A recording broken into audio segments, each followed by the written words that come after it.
Hello दोस्तों, आप सबका इस आज़ाद एकेडमी यूट्यूब चैनल में हार्दिक स्वागत है। हम बात कर रहे थे टेंस की। टेंस का हमने एक वीडियो में आपके व्हाट्सएप अकाउंट पे या यूट्यूब पे डाल चुका हूँ। आज हम बात करेंगे टेंस के अगले पार्ट की ओर।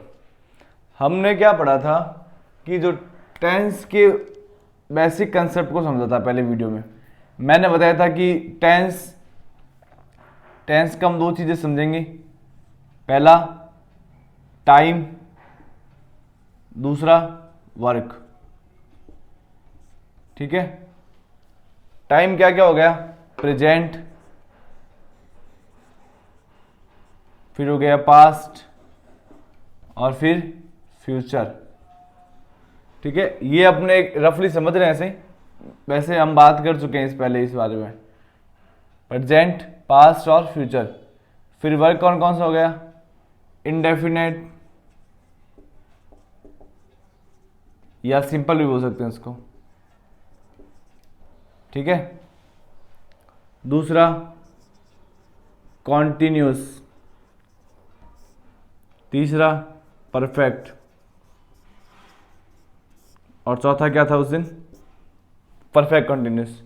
ये तो हमने छोटी छोटी बातें हैं जो हमने बात कर ली थी। और हमने ये भी बात कर ली थी कि जे डू या डज, इज, आर, एम। उसके बाद मैं बताया था कि हैज या हैव।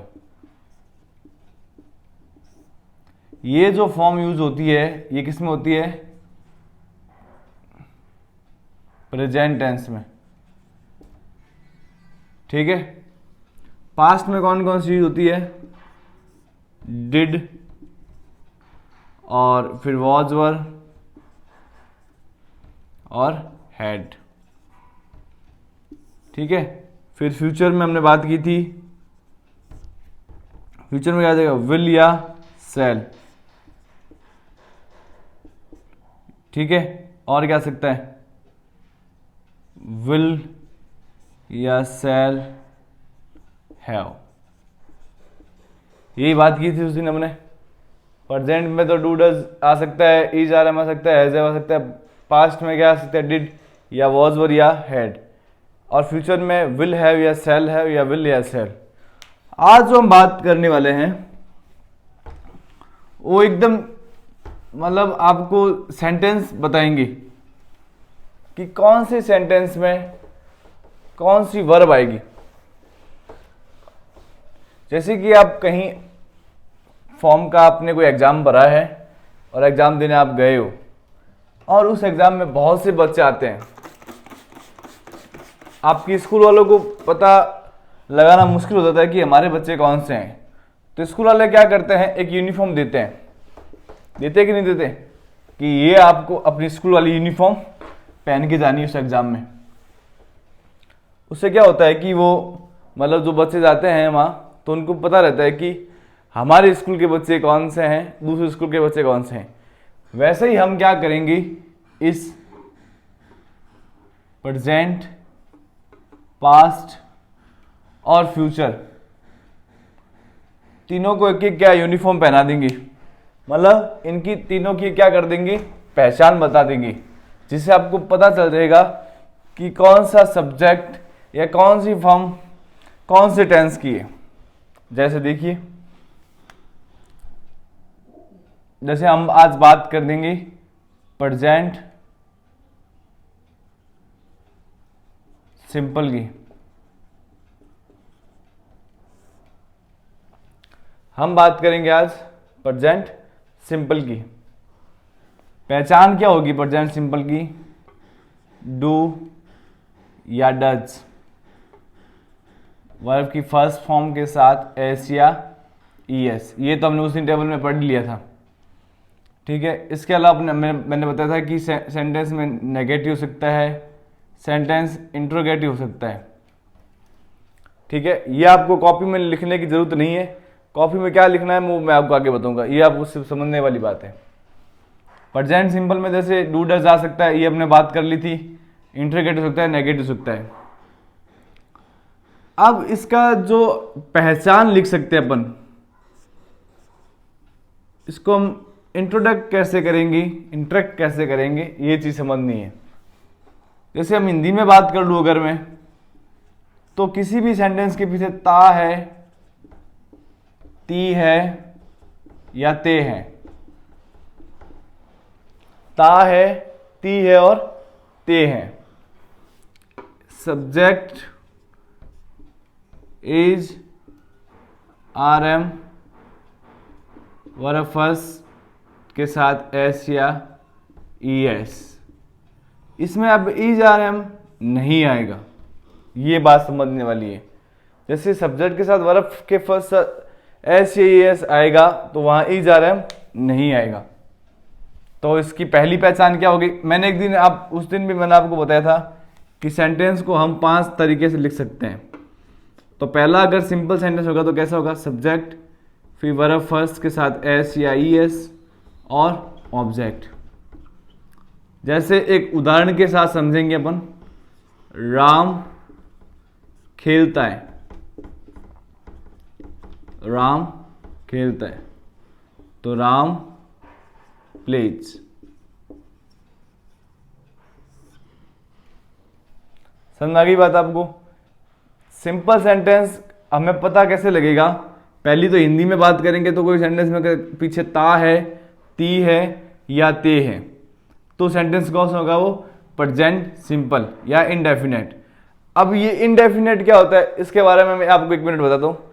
इनडेफिनेट मतलब जो काम है, जो रोजाना डेली रूटीन में हो रहा है, लेकिन उसका जो टाइम है वो फिक्स नहीं है। इनडेफिनेट, वो डेफिनेट नहीं है लेकिन होगा जरूर। जैसे मैं रोज मंदिर जाता हूं, मैं रोज मंदिर जाता हूं, ठीक है। अब मंदिर होता तो इसमें मैंने टाइम डिफाइन किया नहीं है कि मैं कितने बजे जाता हूं, लेकिन जाता मैं रोज हूं, तो ये कौन सा सेंटेंस होगा? इनडेफिनेट या सिंपल प्रेजेंट। अब सेंटेंस कितने प्रकार के हो सकते हैं, अब इसके बारे में बात करेंगे। तो आप ये पहली पहचान लिख लेना, प्रेजेंट सिंपल की जो पहली पहचान है, ता है, ती है, ते है, तो फिर सेंटेंस स्ट्रक्चर क्या बन जाएगी अपनी? सब्जेक्ट, वर्ब फर्स्ट के साथ एस या ई एस या ऑब्जेक्ट। अब ये आप अपने आप बना के देखना, मैं मंदिर जाता हूं, मैं रोज मंदिर जाता हूं, ये आप अपने आप करके देखना, होमवर्क है आपके लिए। अब मैं आपको एक और चीज बताने वाला हूं, इसको आप नोट डाउन कर लीजिए, वीडियो को पॉज करके आप नोट डाउन कर सकते हैं। अब हम आगे और बात करेंगे थोड़ी सी।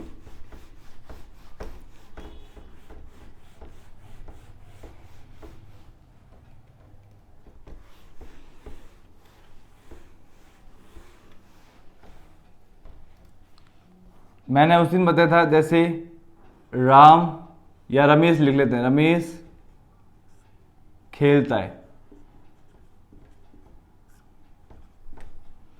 दूसरा क्या हो जाएगा इसका? रमेश नहीं खेलता है।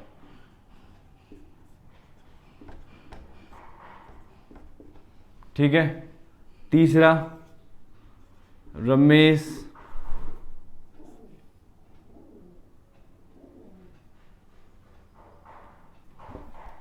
तीसरा हो जाएगा, क्या रमेश खेलता है? क्या रमेश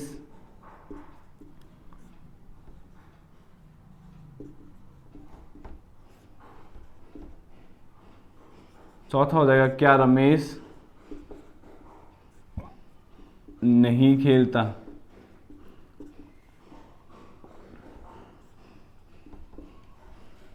तो हम एक की सेंटेंस के हम 4 रूप बना सकते हैं।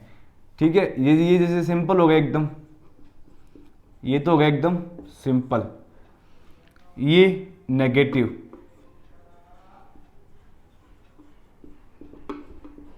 ठीक है। ये इंट्रोगेटिव,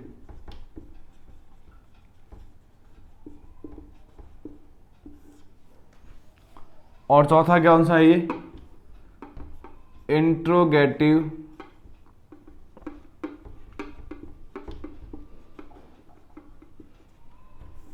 इंट्रोगेटिव नेगेटिव, तो हम एक सेंटेंस से कितने सेंटेंस बना सकते हैं? 4। अब देखिए, हमने बात की थी प्रेजेंट सिंपल में सेंटेंस स्ट्रक्चर की, क्या बात की थी हमने कि सब्जेक्ट आ सकता है सर, डू या डज आ सकता है सर, ठीक है, वर्ब की फर्स्ट फॉर्म आ सकती है सर, ठीक है, इसके बीच में नेगेटिव भी आ सकता है और कोई ऑब्जेक्ट आ सकता है। तो हमें ये और इंट्रोगेटिव भी हो सकता है अपना सेंटेंस। तो देखो, पहली चीज थी डू डज, दूसरी चीज थी नेगेटिव, तीसरी चीज थी इंट्रोगेटिव और चौथी चीज थी इंट्रोगेटिव नेगेटिव। तो हम एक ही सेंटेंस से 4 सेंटेंस तक विस्तार कर सकते हैं। अब इसकी इंग्लिश बना के देखते हैं। जैसे रमेश खेलता है, तो ता है, ती है, ते है, अभी हिंदी में बात की थी हमने, तो सब्जेक्ट के साथ वर्ब की फर्स्ट फॉर्म के साथ एस ही एस और ऑब्जेक्ट। रमेश खेलता है तो रमेश प्लेज, क्लियर। दूसरा, रमेश नहीं खेलता है, तो हमने बात की थी नेगेटिव सेंटेंस होगा तो डू या डज का इस्तेमाल करेंगे। रमेश सिंगुलर है तो डज आएगा, क्या आएगा? डज। तो रमेश डज, अब नेगेटिव है तो नॉट, और अब यहाँ प्लेज नहीं करेंगे, क्या लिखेंगे? Play. Ramesh does not play, क्योंकि जो प्लेज वाला जो ईएस है वो हमने कहाँ लगा दिया? इस डज डू के पीछे लगा दिया। क्यों? क्योंकि रमेश सिंगुलर है। एक बात का और ध्यान रखना आप कि सब्जेक्ट, ये बातें आप नोट करते रहना, आपको आगे बहुत ज़्यादा काम आएगी। सब्जेक्ट सिंगुलर, या ऐसे लिख सकते हैं ही, सी, इट, या कोई नाउन हो, सब्जेक्ट सिंगुलर या ही, सी, इट या कोई नाउन हो तो वर्ब में एस या ई एस लगाते हैं। समझोगे बात को आप मेरी? अगला सेंटेंस देखो, क्या रमेश खेलता है?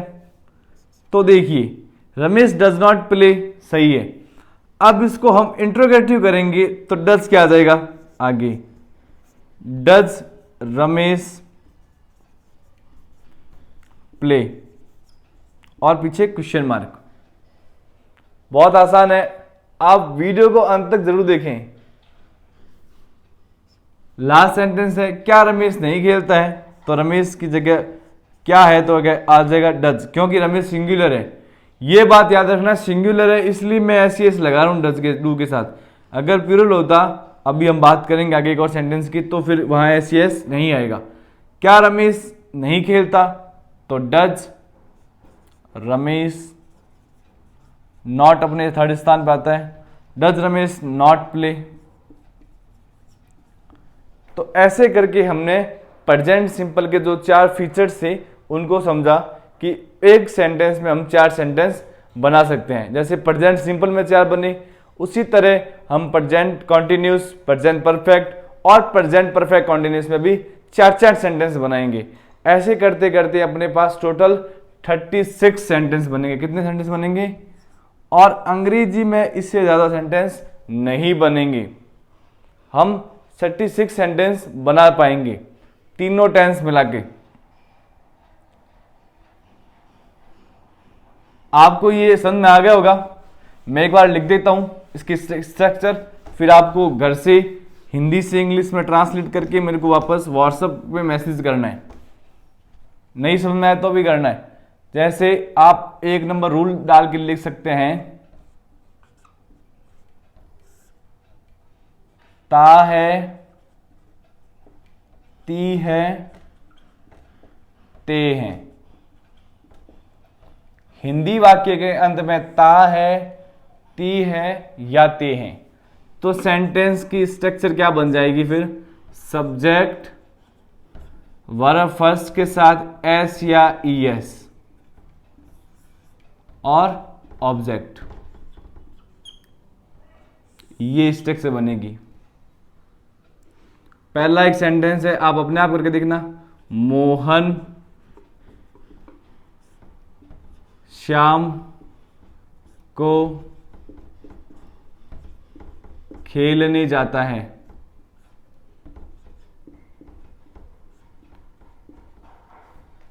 टेंस एक ऐसा टॉपिक है जो आप अगर अच्छे से सीख गए, साथ साथ में अपना रूल ऑफ ट्रांसलेशन और करेक्ट फॉर्म दी वर्ब भी करेंगे। ये इतना टॉपिक क्लियर होने के बाद में मेरे ख्याल से जब आप बच्चे कोई काफ़ी बच्चे ऐसे होते हैं जिनको क्वेश्चन आंसर करने में बहुत प्रॉब्लम आती है, लेकिन जब ये चीज़ क्लियर हो जाएगी तो उसके मीनिंग पावर अच्छी हो जाएगी, वॉकेब अच्छी हो जाएगी, तो उसको क्वेश्चन आंसर याद करने में ज़्यादा प्रॉब्लम नहीं आएगी। उसके बाद में वो क्वेश्चन को हिंदी में पढ़ के या चैप्टर को हिंदी में समझ के उसके क्वेश्चन के आंसर दे पाएगा। अपने को बाद में करना क्या होगा, अपन रूल ऑफ ट्रांसलेशन सीखेंगे, मतलब तो उससे क्लियर होता जाएगा। साथ में हमें ये भी पता रहेगा कि प्रेजेंट का है कि पास्ट का है कि फ्यूचर का है। साथ ही साथ आप इतना कर पाओगे तो आपको शायद क्वेश्चन आंसर याद करने में मेरे हिसाब से प्रॉब्लम आएगी नहीं, क्योंकि मैंने जिन बच्चों को ये सिखाया है उनको आज तक क्वेश्चन आंसर याद करने में प्रॉब्लम आई नहीं। वो बच्चे खुश भी होते हैं कि सर आपने हमें क्वेश्चन आंसर करने में आसानी दिला दी। तो आप भी इनकी रोजाना सेंटेंस की प्रैक्टिस करते रहना, तो फिर आपको ये आगे चल के बहुत ज़्यादा फायदा देने वाला है।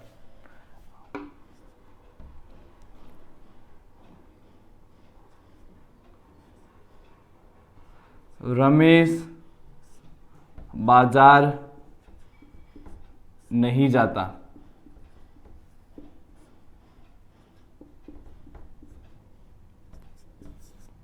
क्या मोहन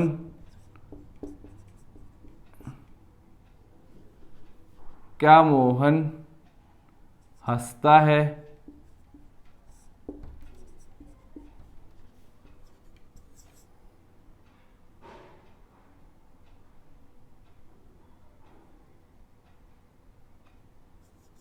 हम सुबह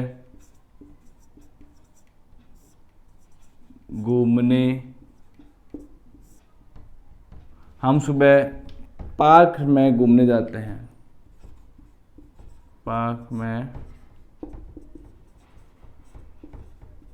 घूमने जाते हैं। एक और ले लीजिए। रीना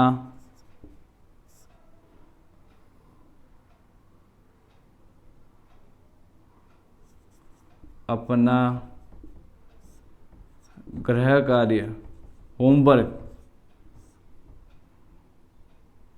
पूरा नहीं करती।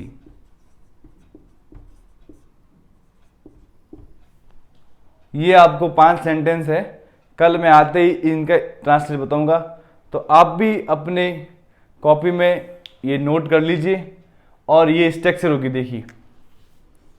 उसके अलावा मैंने बता दिया है कि नेगेटिव में डू डज कहाँ आएगा कहाँ नहीं आएगा, तो आपको वीडियो मैं आपके व्हाट्सएप लिंक पे भी सेंड कर रहा हूँ, तो आप वीडियो को अगर दोबारा देखना चाहे तो हम वहाँ से देख सकते हैं।